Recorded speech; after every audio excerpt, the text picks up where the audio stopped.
ಓಂ ಗುರುಭ್ಯೋ ನಮಃ. ಗುರು ಶ್ರೀ ರಾಘವೇಂದ್ರ ಸ್ವಾಮಿ ನಮಃ. ಸಮಸ್ತ ಕನ್ನಡ ನಾಡಿನ ಜನತೆಗೆ ನಾನು ನಿಮ್ಮ ಪಂಡಿತ್ ಸಾಯಿ ಸ್ವರೂಪ್ ದೀಕ್ಷಿತ್ ಮಾಡುತ್ತಿರುವ ನಮಸ್ಕಾರಗಳು.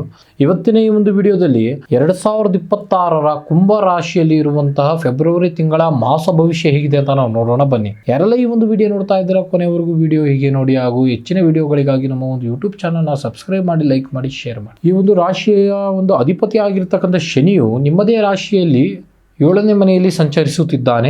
ಇದೊಂದು 7.5ಗೆ ಒಂದು ಪ್ರಭಾವ ಮುಂದುವರಿತಾ ಇದೆ ಅನ್ನುವಂಥ ಅರ್ಥ. ಸೂರ್ಯ ಮತ್ತು ಬುಧನ ಒಂದು ಸಂಚಾರ ನಿಮ್ಮ 12ನೇ ಮನೆಯಲ್ಲಿ ಇರೋದ್ರಿಂದ ಅನಗತ್ಯ ಚಿಂತನೆಗಳು ಮೂಡುತ್ತದೆ, ಅನಗತ್ಯ ಖರ್ಚು ವೆಚ್ಚಗಳು ಹೆಚ್ಚಾಗುತ್ತದೆ. ಆದರೆ ಗುರುವಿನ ಒಂದು ಶುಭ ದೃಷ್ಟಿಯು ನಿಮ್ಮನ್ನು ಜ್ಞಾನದಾಯಕವಾಗಿ ಮೂಡಿಸುತ್ತದೆ. ಇನ್ನು ವೃತ್ತಿ ಮತ್ತು ವ್ಯಾವಹಾರಿಕ ವಿಚಾರದ ಬಗ್ಗೆ ನಾವು ನೋಡೋದಾಯ್ತು ಅಂತ ಹೇಳಿದ್ರೆ, ನೀವು ಮಾಡುವಂಥ ಕೆಲಸ ಕಾರ್ಯಗಳಲ್ಲಿ ಗುರುತಿಸಿಕೊಳ್ಳುವಂಥ ಸಾಧ್ಯತೆಗಳು ಬಹಳ ಇದೆ. ಆದರೆ ಶನಿಯ ಒಂದು ಪ್ರಭಾವದಿಂದ ನಿಮ್ಮ ಕೆಲಸ ಕಾರ್ಯಗಳು ನಿಧಾನವಾಗಿ ಸಾಗುತ್ತದೆ. ಆದ್ದರಿಂದ ನಿಮ್ಮ ತಾಳ್ಮೆಯನ್ನು ಯಾವುದೇ ಕಾರಣಕ್ಕೂ ಕಳೆದುಕೊಳ್ಳಲು ಹೋಗಬೇಡಿ. ವ್ಯವಹಾರಸ್ಥರಿಗೆ ಈ ತಿಂಗಳು ವಿದೇಶಿ ಮೂಲಗಳಿಂದ ಒಂದು ವ್ಯಾಪಾರದಲ್ಲಿ ಒಂದು ಯಶಸ್ಸನ್ನು ಕಾಣಬಹುದು. ಯಾರೆಲ್ಲ ಒಂದು ವೈದ್ಯಕೀಯ ಕ್ಷೇತ್ರದಲ್ಲಿ ಇದ್ದೀರಾ ಅವರಿಗೆಲ್ಲ ಒಂದು ಪ್ರಗತಿ ಅನ್ನೋದು ಕಂಡು ಬರುವಂತದ್ದು. ಇನ್ನು ಆರ್ಥಿಕ ಪರಿಸ್ಥಿತಿ ಬಗ್ಗೆ ನಾವು ನೋಡೋದಾಯ್ತು ಅಂತ ಹೇಳಿದ್ರೆ, ಆರ್ಥಿಕವಾಗಿ ಫೆಬ್ರವರಿ ತಿಂಗಳು ನಿಮಗೆ ಒಂದು ಸ್ವಲ್ಪ ಸವಾಲಿನ ತಿಂಗಳು ಅಂತಾನೆ ಕರಿಬಹುದು. ಆದಾಯಕ್ಕಿಂತ ಖರ್ಚಿನ ಮೇಲೆ ಸ್ವಲ್ಪ ನಿಯಂತ್ರಣವನ್ನ ಇಟ್ಟುಕೊಳ್ಳಬೇಕು. ಅನಿರೀಕ್ಷಿತವಾದಂತಹ ಆಸ್ಪತ್ರೆ ಖರ್ಚು ವೆಚ್ಚಗಳು ಜಾಸ್ತಿ ಆಗುವಂತ ಲಕ್ಷಣಗಳು ಬಹಳ ಇವೆ. ಯಾವ್ದಾದ್ರು ಒಂದು ಹಳೆ ಇನ್ವೆಸ್ಟ್ಮೆಂಟ್ ಮಾಡಬೇಕು ಅಂತ ಯೋಚನೆ ಮಾಡ್ತಾ ಇದ್ದೀನಿ ಅಂದ್ರೆ ಸ್ವಲ್ಪ ಜಾಗರೂಕತೆಯಿಂದ ಮುಂದುವರಿಯಿರಿ. ನಿಮ್ಮ ಒಂದು ಪೂರ್ವಜರ ಒಂದು ಆಸ್ತಿಯಿಂದ ನೆಮ್ಮದಿ ಸಿಗುವಂತ ಸಾಧ್ಯತೆಗಳು ಬಹಳ ಇದೆ. ಇನ್ನು ಆರೋಗ್ಯಕ್ಕೆ ಸಂಬಂಧಪಟ್ಟಂತ ವಿಚಾರದಲ್ಲಿ ನಾವು ನೋಡೋದಾಯ್ತು ಅಂತ ಹೇಳಿದ್ರೆ,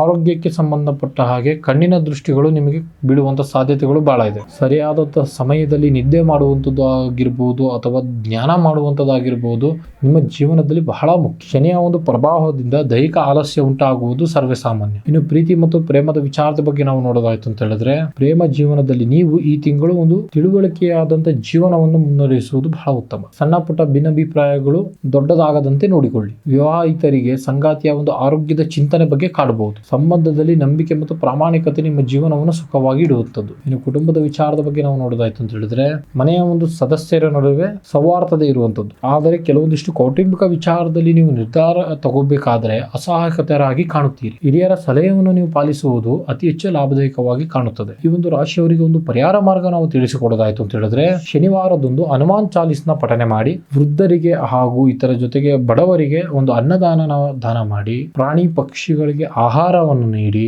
ಒಟ್ಟಾರೆ ಕುಂಭರಾಶಿಯವರಿಗೆ ಫೆಬ್ರವರಿ ತಿಂಗಳಿನಲ್ಲಿ ನಾವು ಹೇಳೋದಾಯ್ತು ಅಂತ ಹೇಳಿದ್ರೆ, ಶನಿಯ ಪ್ರಭಾವದಿಂದ ನಂಬಿಕೆ ಮತ್ತು ಯಶಸ್ಸನ್ನು ತಂದುಕೊಡುವಂತಹ ಸಾಧ್ಯತೆಗಳು ಬಹಳ ಇವೆ. ಇದಾಗಿತ್ತು 2026ರ ಕುಂಭರಾಶಿಯವರ ಫೆಬ್ರವರಿ ತಿಂಗಳ ಮಾಸ ಭವಿಷ್ಯ. ಇದರ ಜೊತೆಗೆ ಇನ್ನು ಯಾರೆಲ್ಲ ಒಂದು ನಿಮ್ಮ ಒಂದು ಯಾವ್ದಾದ್ರು ಒಂದು ಇತರ ಸಮಸ್ಯೆಗಳಲ್ಲಿ ನರಳುತ್ತಾ ಇದ್ದೀರಿ, ಆ ಸಮಸ್ಯೆಗಳಿಂದ ಹೊರಬರಬೇಕು ಅಂತ ಎಷ್ಟೇ ಯೋಚನೆ ಮಾಡ್ತಾ ಇದ್ದೀರಿ ಅನ್ನೋದಾಯ್ತು ಅಂತ ಹೇಳಿದ್ರೆ, ಅದರಿಂದ ಪರಿಹಾರ ಬೇಕು ಅಂತ ಯೋಚನೆ ಮಾಡ್ತಾ ಇದ್ದೀರಿ ಅನ್ನೋಂಥದ್ದಾಯ್ತು ಅಂತ ಹೇಳಿದ್ರೆ, ಈ ಕೂಡಲೇ ನಮ್ಮ ಆಫೀಸ್ಗೆ ನೀವು ನೇರವಾಗಿ ಬಂದು ಭೇಟಿ ಮಾಡಬಹುದು. ವಿಡಿಯೋದಲ್ಲಿ ಕಾಣಿಸ್ತಾ ಇರುವ ನಂಬರ್ಗೆ ನೀವು ಕರೆ ಮಾಡಿ ಸಲಹೆ ತೆಗೆದುಕೊಳ್ಳಬಹುದು. ಮುಂದಿನ ವಿಡಿಯೋಗಳಲ್ಲಿ ಸಿಗ್ತಾ ಇರೋಣ. ಅಲ್ಲಿ ತನಕ ನೋಡ್ತಾ ಇರಿ ನಮ್ಮ ಯೂಟ್ಯೂಬ್ ಚಾನಲ್. ಧನ್ಯವಾದಗಳು.